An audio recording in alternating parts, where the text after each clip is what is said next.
Welcome back, everybody. I'm excited to be on the show. It's like Sparrow my time, meaning it's very early in the morning with all the time zone changes. But I'm excited to see Mr. Dorrington is in the house, one of my favorite people in the world. And, Will, I am keen to hear the update of my new gym equipment that I'll be buying later in the year to follow in the steps of your new gym equipment. What are you up to? So on that alone, I've been using Spedients, and it's phenomenal. It's the first time I've seen a bit of innovation in home gym for a long time. So we'll be sure to drop the link to the YouTube video there, but we don't get endorsed by that. I want to add, feel free for them to reach out to us. But what are you finding the resistance training works well? Like, you know? It's phenomenal. It really is, and it just feels like weights. I mean, Chris came over and done the neighborly thing and helped me lift it up and had a go on it, and it was fantastic. You know, it's really good. Chris, don't you have any thoughts on that with you being the gym king that you are? Mate, I actually, so honestly, I thought it was going to be sketch. I was like, okay, resistance training is okay. I always felt like resistance training is a bit lame because it's kind of cheating. Like I pick up heavy things and put them down again. But after doing this, I was like, actually, this is very freaking cool. I like it. And the thing that I love about it is that it kind of auto adjusts as you can set it to auto adjust as you go. So, you know, when you're like busting out that, 100 kilogram bench press that Andrew does regularly, then you realize that and you can't get the last rep in. I don't even know. I don't really even have a firm grasp of how much 100 kilograms weighs. So I That's how strong he is. It means nothing to him. Andrew, do you remember those times we used to run and like jump and cuddle me? Imagine I did that to you. Yes. Ooh, well, that's no good. That's no good. Yeah, it is so good. Yeah. Anyway, Mark, in short term, it works. Nice. Well, to quote the great Forrest Gump, I have been spending my time exercising my arms. Oh wow. Wow. But it's what is great, and just to bring it back to that, is although it's resistance training, all it does is mimic the weight, right? It goes up to 100 kilos, and obviously it knows the amount of resistance that equates to a kilogram. So you've got this ability to have a home gym that doesn't weigh a ton, that you have to have a load of plates or weights with, that goes up to 100 kilogram difference. You have a ring that goes on your hand that you can adjust. So if you're drop setting or upsetting, you can literally just adjust the weight as you go. Any workout you can do at a gym's there. I mean, it is a little bit expensive, but for actual innovation, and does a load of AI coaching, adjusts to your goals, what you're up to, your fatigue, etc. It's just next level. It's really good. Yeah, you sold me on AI. It is cool. The thing is, though, dude, honestly, there's nothing like a good dumbbell. What I found last year, in hindsight, was that the Black Friday sale is just ridiculous, and it's their only sale a year. Yeah, and so I'm like, I've already measured up for where it's going, and I'm ready for the Black Friday sale, and then I'll be on.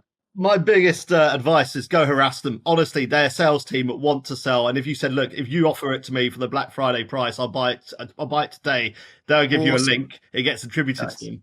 I'll tell you another thing about AI, though, and a nice little segue is: have you seen what the US has published recently around their driving usage within federal agencies? In the last 2 days, right? In the last 2 days. Will has seen it in the last 4 minutes since we discussed it just before. Have you seen? I was trying to get us back on track. Nice. I have seen it. I read it as bedtime reading last night. It came out on the 7th, which was the 8th our time, and it's the 10th today, so it's in the last 48 hours. It's very interesting because for all the public bluster, it's actually got a bit of good guidance, I feel, in there around responsible AI and a lot of benefiting America all the way through. And I always just find when countries do that, it reminds me of a dog pissing on a street light, like this is my territory. And it's something like when I went to Belfast in Ireland, the British have their bunting flags up everywhere, and I don't see it anywhere in Britain, but in Belfast. And I said to the cab driver, man, it's like the Brits are here pissing on every flag post to make sure you're really clear it's British. Well, he was massively offended. I'm British. He said, well, I'm British. What do you mean? I'm not Irish. I'm like, mate, you sound Irish to me. And wow, he just reached back and grabbed me. And Mark, and I remember you telling the story. That was an absolutely stupid thing to say to the cab driver. I have no other way around it. Yes, I know. But, I'm a little... see how you... Oh, you're irritating? I'm... Color me. This is my shocked face here. Exactly. Seeing here, thoughts on what the US have said, doing? Yeah, so it's really it's interesting. First of all, the fact that responsible AI even landed in this thing as a phrase is the first indication that we have that Elon Musk obviously didn't read it. So I joke. I'm sure he's very responsible. You're gonna land yourself in border control, my friend. I know. No, but it's actually it's quite interesting. First of all, you do have to get. So I'm reading off of they did a fact sheet, and I'm sure we can put this thing in the show notes. They did a fact sheet, and there's some funny things in here, right? Like there's a line in the first paragraph: "These policies fundamentally shift perspectives and direction from the prior administration, focusing now on utilizing emerging technologies to modernize the federal government. The executive branch is shifting to a forward-leaning, pro-innovation and pro-competition mindset rather than pursuing the risk-averse approach of the previous administration." So, I mean, it's on brand, right? Like we had a whole preamble that had to trash the Biden administration, which did just make me laugh. Like, can you just publish a document and get to the point, or do we have to see this play out again? But neither here nor there. But I'm looking here. So a couple of things that I thought were really interesting that stood out to me. First of all, section 2, big bold letters, all caps, promoting rapid and responsible AI adoption. It's almost like someone like the Ecosystems podcast wrote that heading. And it goes on to talk about how chief AI officers are tasked, this is chief AI officers within federal agencies, are tasked with promoting agency-wide AI innovation and adoption for lower risk AI, mitigating risks for higher impact AI, and advising on agency AI investments and spending, which that made me laugh. It was like, oh my God, they read our white paper about incremental and differential AI and how to balance your portfolio of risks. That's amazing. I was going to say, do you not find it interesting, though, that if you look through that and we had a bingo card of all the things you'd hope to see, they've got the words there. The bit that I find missing, and Mark did call me out, saying, Andrew, I got about 3 minutes ago. But through the quick skim read I have, I can't see anything that goes right. Here's the criteria for classifying high impact and what it means to you. Here's actually an ethical framework. Here's how you can actually classify and do the risk classification. Here's how you map, manage, and measure risk. It's just like, we're going to do this. We're going to get someone who's actually responsible, but go off and figure it out. Can we drop a link to Cloud Lighthouse and the Center for Trustworthy AI in the chat? Because it's like almost like I know someone who has these things. But the key thing there, it's all the right words, but with none of the context behind it. So where's it's like it going? GPT wrote it, right? It's like I've got 3 of these open right here. So I've got this one, I've got the 50-point plan by the UK, and I've got the newest one by the EU AI Pact called the AI Continent Action Plan. So I've got 3 of them open, right? When you go into the UK 50-point plan, it all brings it down to things like infrastructure. It's really detailed. And actually, even the 50 points drill into layers and layers and layers of content, right? And that's the UK one, by the way. When you go into the new AI Continent Action Plan, just go and look at the Q&A. I'll stick the links in the chat. They break it down so beautifully of like computing infrastructure, data skills, developments, but they bring out the human-esque part of it. Whereas when I look at this, I'm like, how many GPTs did you run this through to make these words? Right, and without being mean, it's the meat that I'm missing. But look at the political narrative as well of encourages private sector-led AI innovation, promotes US-made AI. It's going back to that sort of charge again. Yeah. I also do think that there's a bit of some cultural context is necessary here in that just anecdotally speaking, Europeans love detail in a way that Americans really hate, right? So I think part of that is simply like if you were to give this thing, if you were to give this topic to American government writers and then give it to European government writers, the Europeans will produce 10 times more words every time. Yes. And I go back to that book. The Culture Map, right, that we've talked about many times on this show about like Americans are light on details and now let's just like just go do it. So there's a little bit of cultural context there, and I cannot believe that you guys have just backed me into defending the Trump administration on something. That's the podcast. That's it. It's done. Do you not find, though, even with that in mind, the low detail, I do respect that. And let's face it, we're much more risk adverse in EU and UK. Think of GDPR Act and how we put that in, and how as soon as AI came in, let's face it, we're like, so. I think we're much more citizen forward in the EU. Like, there's more of a stronger focus on citizen protection. I was trying to be nice by saying conservative. But it's still that focus on, they want to drive innovation, but as long as it's, and I don't mean this is not a political point, it's a curious point, as long as it's domestically driven AI innovation. I don't obviously, and let's face it, the US are smashing some of the AI game. They've got some of the best models, etc. But it's interesting. Their focus is on US made rather than going, let's see how we can innovate, collaborate more openly than that. I don't know that the US do. I think everybody tells us that the US does, and this is why I love the book that you recommended, Will, The Coming Wave, by Mustafa Suleyman, is because he clearly has a wake-up call in there at how advanced China is. It's a great book, right? He refers to the US had their Sputnik, when Sputnik was launched, that kicked the space race off globally. It was American, was like, oh my gosh, the Russians are beating us.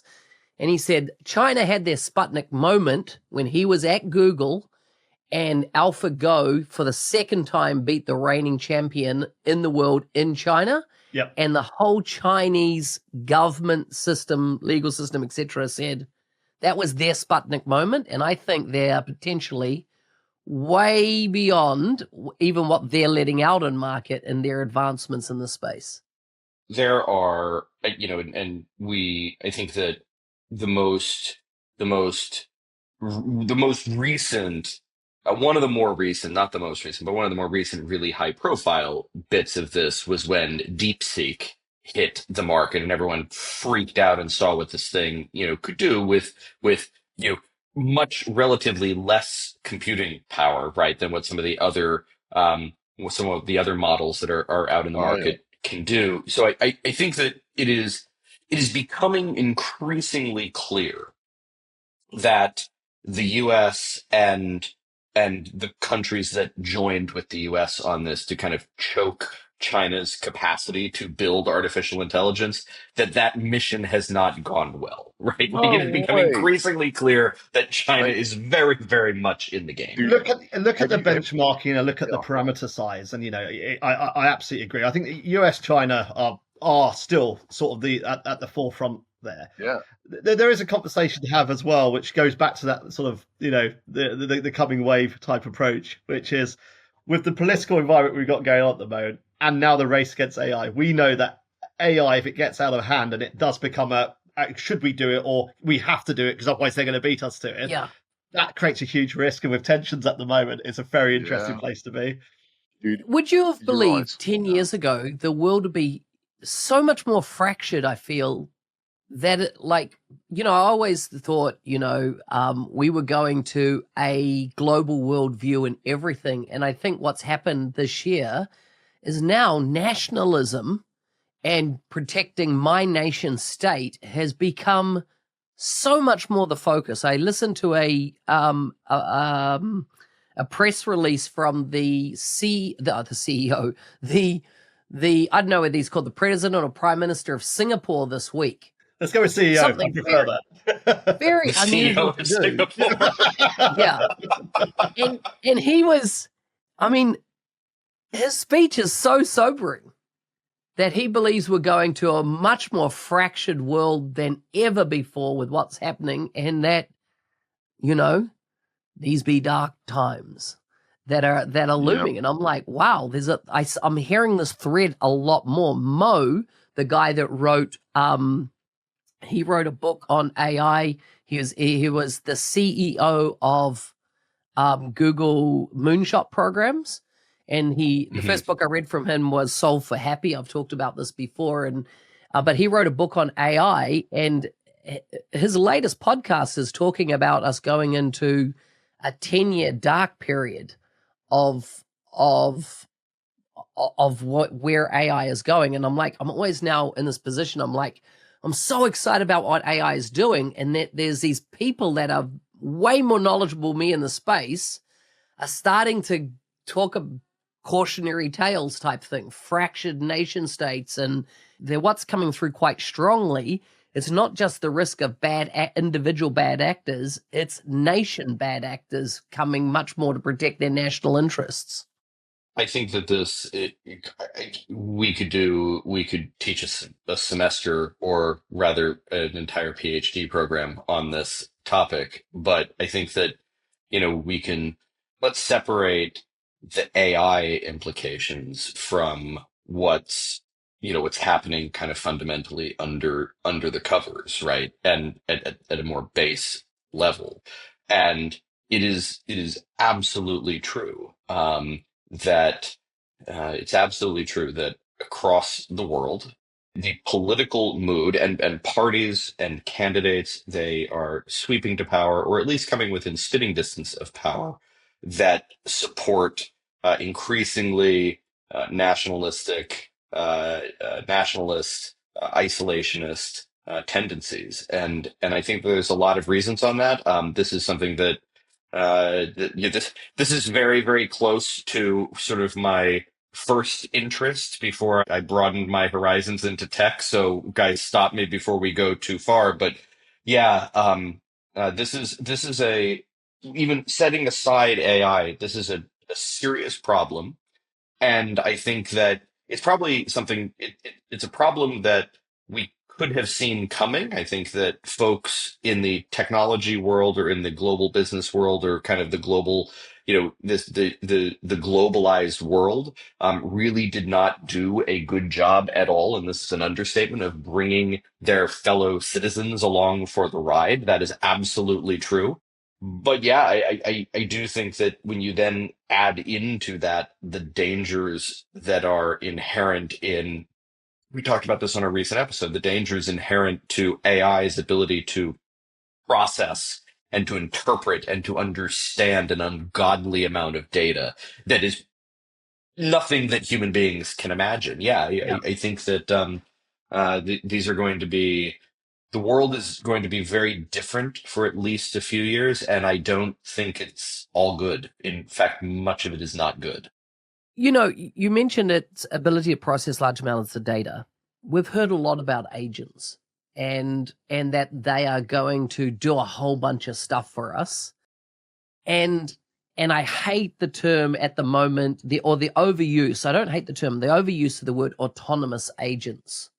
Because I haven't seen one. I've never It's because seen they don't one, exist. That's because it's Power Automate. That's all it is. It's Power Automate. I think, as Donna put it, it's what is it? Automation. Sparkling automation. It's from Sparkling automation. What did she call it? How do you say Champagne, the autonomous region of Champagne? She said it's not from the autonomous region of sparkling automation. Yes. It's dumb. So first of all, I want to tell you guys something wild, right? Like, so just back on Andrew's point, China is really big on WeChat, right? Yeah, huge. Yeah. Okay. Yes. So now you have a thing called Pay by Palm in China. So you don't carry your phone around you carry no cards around with you, and you pay with your palm. Right? Now, that's interesting, right? Because that turns this really weird in the fact that if I am going to pay for something, I don't have to carry stuff around. But the concept of bad actors in this scenario makes it way more difficult, because now you have a thing attached to your body that people want. Right? So that is AI. And I've always had that. Well, I saw his face light up, and I knew it. He's just so happy. He's just so happy. But isn't that scary? Anyway, so that's one thing. The other thing is this. Yeah, both. It's the bald part. For those who are listening to this without the video feed, I am burying my face, my head in my hands. That's, I think, is the greatest thing. You're not gonna like line him up. You gotta like line him up though. Um, the other thing that's interesting, so this agents thing, I'm gonna call bullshit, and I'm gonna say it right now. I think that there are a lot of people that are like, oh, we're making agents in this technology, and we're chaining them. So I put out a post recently. I'm like, okay, show me. I'm like, show me how you're doing this. I want to see how all of you genius people are doing this. And I got maybe 5 responses, and none of them were accurate. And I'll tell you why. Because number one, an agent requires orchestration and memory. Okay. Now, here's the thing. I'm not even going to start there. I'm going to start with autonomous agents. So we have a thing in Copilot Studio called an autonomous agent. Okay. Up until extremely recently, in fact, the 2nd of April, we only got agent flows, which is basically Power Automate in Copilot Studio. And then we discovered we had a thing called a trigger where you can invoke an agent. Now, tell me this. How is an agent autonomous if you don't have a mechanism of firing it? Well, you do now with the triggers, okay? But it's just follow. It's been Power Automate for years. So I started digging into a bunch of other areas. Now, not AutoGen, because I'm not a coding expert, right? So I'm happy to be kept honest here. But I'm working on a project right now in where we are using semantic kernel, okay, in Azure AI Foundry. We're generating agents using semantic kernel. We are putting the correct descriptions in. We have found no way to orchestrate and plan them, okay, because the planner functionality isn't there that we found. So I'm happy to be told it is. And if somebody can show me, and I would love to be shown, so if somebody can sit me down and physically show me there is a way to have 5 agents that you build with deeply discernment or deeply descriptive information about the agent and what it does, and you can physically fire off those agents based on an orchestration engine and a planning engine. I want to see it because all I can see now is deterministic chaining between agents. Yeah. That's all I can see. I cannot see anything that's intelligent. So I'm calling bullshit. Wait, and again, I think we talked about this on a recent episode in a different form. We weren't specifically talking about agents, right? But we were talking about the we're talking about how if your experience with AI, right, is in general purpose AI, right? So Copilot or ChatGPT or a general purpose AI development tool, something that is meant to bring AI development to lay people, right? Like to folks who are not data scientists, who are not engineers specializing in the field, right? That you're I think that a lot of this right now can seem and feel very underwhelming, right? The real capacity and the real capability that I think is very impressive in the world of AI right now are very high end, purpose built scenarios, purpose built solutions, right? So I do think that to some extent the rush to get consumer grade agents, autonomous agents into market is in a way hurting the story, right?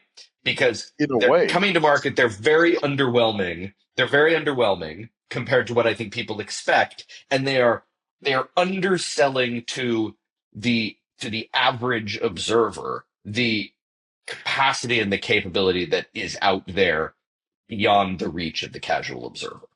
dude, it's in in in breaking that down, what I'm seeing is extremely watered down. Yes. And in order to achieve true agentification, you have to write like reams and reams and reams and reams of code. Like really, and I've seen it. I've seen the introductory course to agents. I've seen what it can do. Microsoft have done a good job of that. But AI introductions, it's hardcore. Like we got some great code snippets from it, by the way, and I recommend looking at it. But if you are inexperienced in writing code and you don't know how to build function apps, okay, to drive action, like you don't have an agent. Sorry, you have at best a thing that does retrieval augmented generation, and maybe at best. Mhm. Yeah.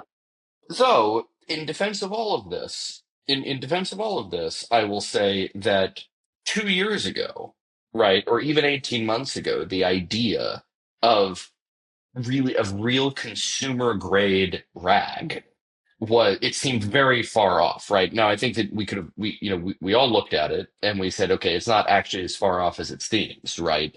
So, in the grand scope of, of IT time, right? The fact that we've gone from where we were 18 months ago on consumer grade RAG to especially the ability of lay people and, folks again who are not experts in this to generate fairly decent, AI scenarios that are fairly decent Dude, it's a users chatbot of on a RAG. data. Yeah, It's not. It's yeah. a chatbot on data, mate. You can do this with search. This is not rocket science. This is applying search to a chatbot and whacking some data in there, right? Like Mm. the fact that it's generative is fine, but it's not. This is not rocket Sure. science. What I think is rocket science is where. So my post said I had a picture of 3 agents, and I said, how do I link them? How do I make this truly autonomous, and how do I make this create this orchestration engine? And this is it, yeah, because not many people could tell me. There are 3 posts on there, 2 of which are Copilot Studio. And by the way, Copilot Studio is only autonomous now to an extent. There is no orchestration. There is not. It is deterministic, folks. If people say it's non-deterministic, it's not. It's deterministic.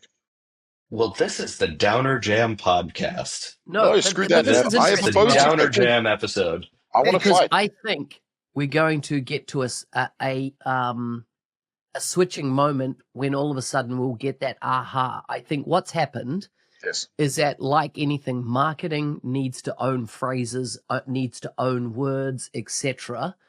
And so they go hard on this, even though the actual reality of what they're saying doesn't exist. Like I found it very interesting in Satya's podcast that he did in January this year. He talked about something that Microsoft he feels will solve this year, which is memory. AI, to get to its next level, needs to have memory. It It must needs have to be memory. able to go, you know what? I remember this happening. I remember that happening. And therefore that means something different.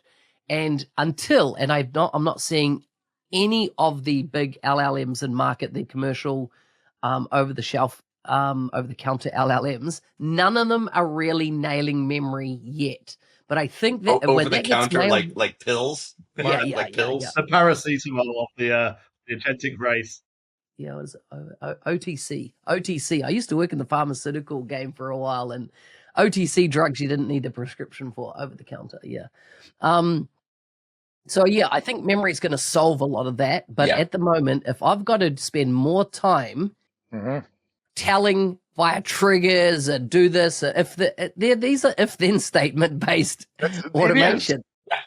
It's deterministic. If we look at this, from a business point of view, with our Microsoft hat on, if we were on the board, would go, right, this is our first stepping stone into some intent that we have. So I always say it's not agents, it's agentic light. It's agents with extreme seatbelts that you can't even get to the point of agents just yet. There is. I like that extreme seatbelts. That's a good. I'm going to use that. Yeah, but it's true, because there is. It's not truly autonomous. Okay, it's still triggers, it still flows. But what it can do is it can look at intent, right? So it has an element of it, but you can see where the route is going. And a bit like all Microsoft tools nowadays, they really polish it up. They used to polish it up back in the day and then get it out. Now it's more, let's get it out and we'll improve it as we go.